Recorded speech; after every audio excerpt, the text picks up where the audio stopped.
पश्चिम बंगाल की सियासत में इन दिनों जबरदस्त नारों की गूंज सुनाई दे रही है। बंगाल के सियासी चौसर पर इन दिनों हर कोने से खेला होबे ही सुनाई दे रहा है। खेला होबे यानी अब खेल होगा।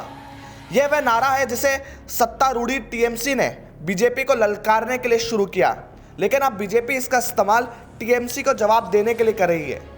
मजे की बात तो यह है कि कांग्रेस और वामदल भी टीएमसी के खिलाफ इस नारे का इस्तेमाल करती दिखाई दे रही है।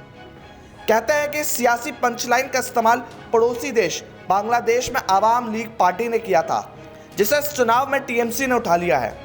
जब खेला होबे चर्चित होने लगा तो बीजेपी ने भी इसका इस्तेमाल किया और खेला होबे को जोड़ते हुए जवाब दिया था कि उसके मायने यह है कि हाँ, अब खेल होगा, लेकिन वो खेल हम खेलेंगे और तुम दर्शक दीर्घा में रहोगे।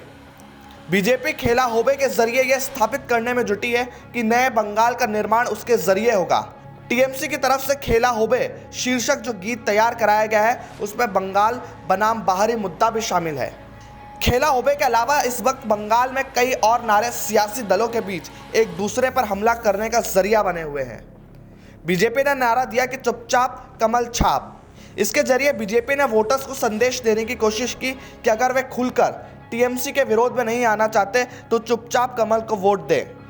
और सबसे मजे की बात इसमें यह है कि नारा कभी खुद ममता बनर्जी ने वाम दलों के खिलाफ दिया था।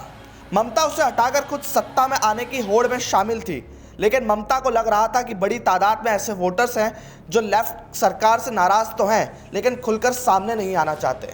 बीजेपी ने अपना नारा दिया है सोनार बांग्ला। इसके जवाब में ममता ने नारा दिया बंग ध्वनि। टीएमसी के जय बंगाल के नारे पर भी विवाद हुआ।